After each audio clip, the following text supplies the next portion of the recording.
here on my channel, I have talked and talked about the 1 in, 1 out rule and how I think it is absolutely amazing and a great way to keep clutter at bay in your home.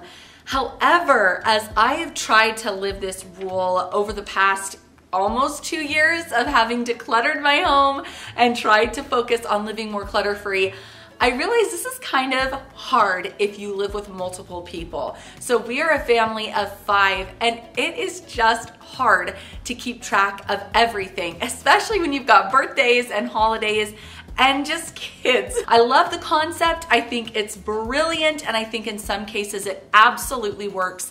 But I want to give you some alternatives to the 1 in, 1 out rule that still help you keep the clutter down. So today, let's talk about a couple other strategies you might want to try if, like me, the 1 in, 1 out rule is not really working for you.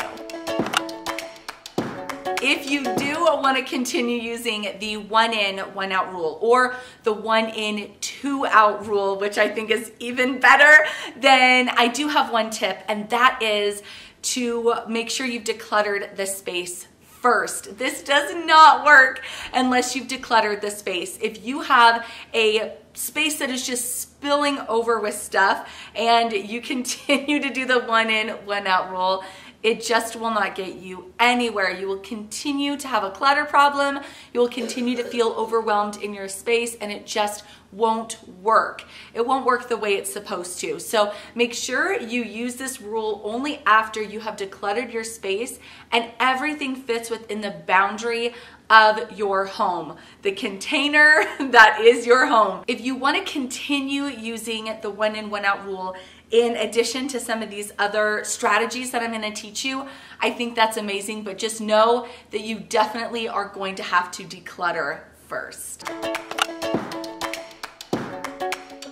All right, now let's talk about some of the strategies that you can try instead of or in addition to the 1 in, 1 out rule, and that is the monthly declutter. And this is going to be a rotation. So this is not just declutter every month. This is a lot more specific. So I've kind of broken this down by week, and I really like this because it focuses on areas of your home that are either high traffic or like clutter magnet areas I've noticed in my home and I think most people's home. So this is really specific.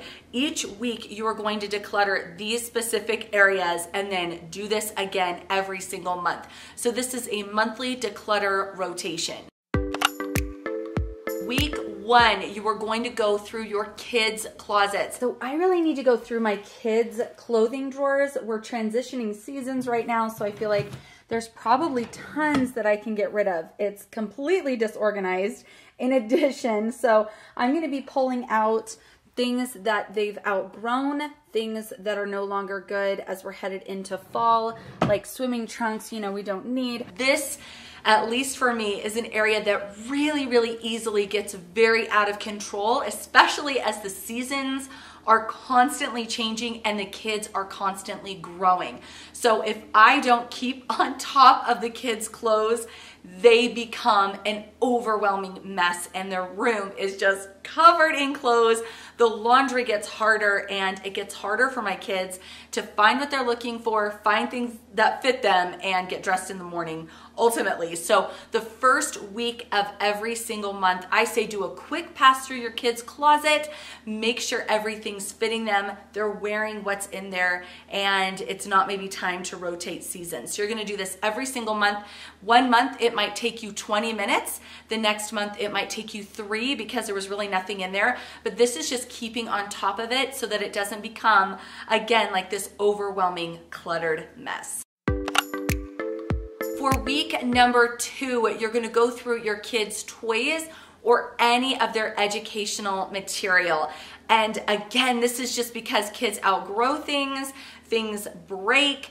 It just is a really nice thing to keep going through, especially again because of birthdays and holidays and all of that. Now, if you don't have kids, then I say go through your own closet. Make sure your own closet includes shoes, are gone through every single month. And then instead of toys, pick something else and let me know in a comment actually what you would choose instead of toys if you don't live with children, you don't have kids, this doesn't apply to you. What's maybe another area that you could go through every single month that would be really beneficial to helping you keep the clutter at bay? But if you do have kids like me, then go through their toys on the second week of every single month.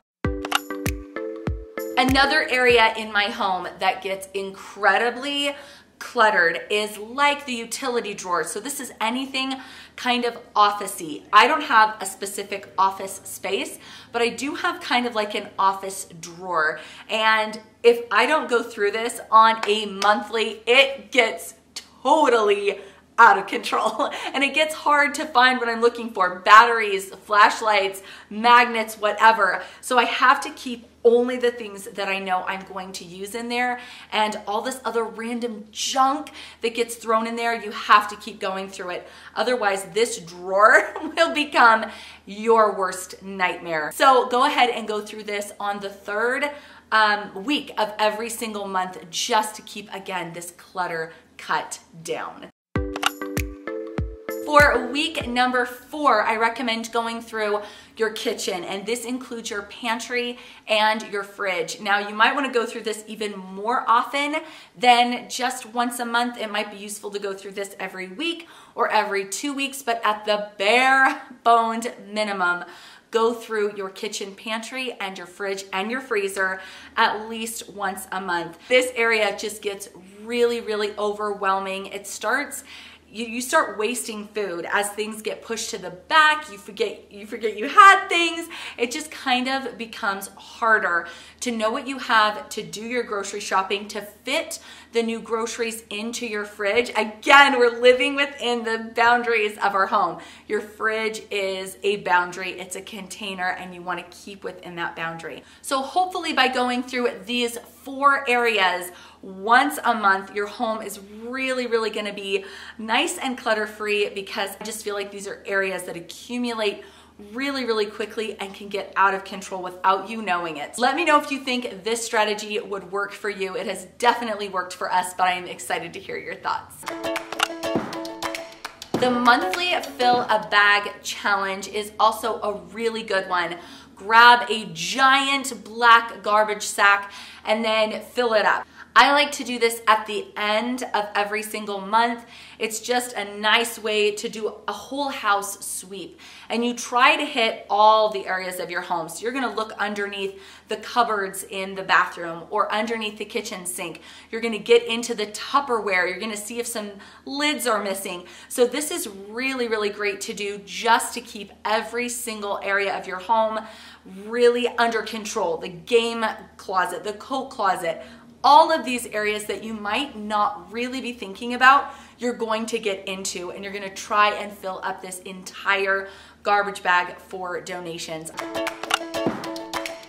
I recently did a 21 item toss with you guys here on my channel, and I love this. Sometimes getting this giant garbage sack and trying to think of filling the whole thing can be overwhelming. And if you don't have a lot to declutter, like if you don't live with a lot of other people, or for whatever reason you just don't have that much, the 21 item toss can be a really, really good one, because it's just 21 items, trash is included, and your goal is to get 21 items in 10 minutes. I just counted everything up. Oh, I think I forgot to count this. We're either at 27 or 28 with this laundry sign. That is really, really good. Now, I did have a little jump start because of the Goodwill pile that I already had going. But if you already have a Goodwill pile going, then go ahead and try and just start over. I did about 21 items. This really works well for somebody who is overwhelmed, especially by the decluttering process or overwhelmed by trying to keep your home clutter-free, because it gives you a starting and stopping point, and it gives you a guideline of how many items you're actually going to get rid of. So if you're somebody who is easily overwhelmed, if you don't really know where to start, if you're kind of paralyzed by the decluttering process, try this. Set the timer for 10 minutes and grab 21 items. It is amazing how quickly you can move through the house and grab 21 things, especially if you count garbage. This next one includes the entire family, and this is called the Family Night Declutter Dash. I love this. I love getting everybody on board, working together to declutter. And there are a couple ways that you can do this. Number one, you can give everybody like a paper garbage bag, like a grocery bag, not a garbage bag. So like a paper grocery sack. I really like this size, especially for kids. It's not as overwhelming. If your kids are older, give them the big bag, give them the garbage sack.